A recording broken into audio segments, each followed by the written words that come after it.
So, Yomiuriland was the first major park of the trip, and for me, it only being my second day in Japan, getting there was an adventure all on its own. I tried to stay as close to the group as possible, and the whole time I'm just in awe of how Alyssa manages to keep our whole group of tourists together from subway station to subway station, keeping track of the money and tickets and all that stuff. I just felt like I was in a group of giant kindergartners with the best teacher ever, and I would know because my mom is a kindergarten teacher. Um, and speaking of kindergartners, when we got to the park, there's a whole bunch of little school kids there. And they all have these cute little yellow hats that all match, and they are the most well-behaved group of kids. I mean, group of people. They're probably more well-behaved than our group was. Just in perfect order, following their teacher, going on all the rides. So that was fun to see at that park and at all the other parks we seemed to go to. But back to the transport. The final leg of the transportation system into Yomiuriland is like a sky ride that takes you over the trees and you get to see the roller coaster, and that was one of the most impressive parts for me because I look down and there's like a piece of track, and then I look all the way out there and it's the same colored track all the way out in the woods. And that's when I started getting real excited, and that's pretty much the highlight of this park, roller coaster wise. Bandit, which I think most enthusiasts know about.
So in addition to Bandit, they have this one roller coaster that has both a stand-up train and a sit-down train. I was really excited for that one because it was my very first Togo stand-up, and to be honest, it was a lot smoother than I thought it would be, and the seats were not that uncomfortable, and it was pretty intense, so I really enjoyed that one.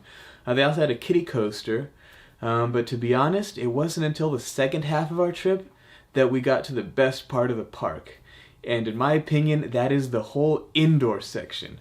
They have this crazy weird ride where you build your own car and then ride it around this track.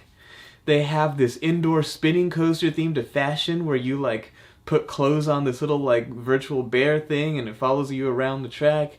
And then my personal favorite ride in the entire park is the most insane water ride you'll ever get on, maybe, is a ramen noodle raft ride. And so you can't really see most of it because it's indoors, but it has like these weird like video game sections where you're like trying to fight this weird guy that's trying to eat the ramen. You're like in the cup of noodles or something. I don't know. But you go, it has these crazy drops, these crazy like turning drop sections, and you get soaked. And the whole group didn't know what to make of the whole ride other than we loved it. And then afterward, you get to make your own cup of noodles, which we did. And so after that, it was time to go. We went to, what's it called, Joypolis, and we rode a spinning, looping roller coaster, and this kind of continues this trend of Japanese rides with like games or virtual reality. It's like one of these games with the beat that you have to like hit a button on the roller coaster to the beat, almost like a DDR or something.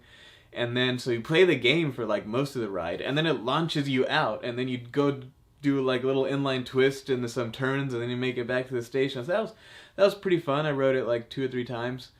And yeah, that was the end of the night, and I braved the subways all the way back to the hotel and went to bed.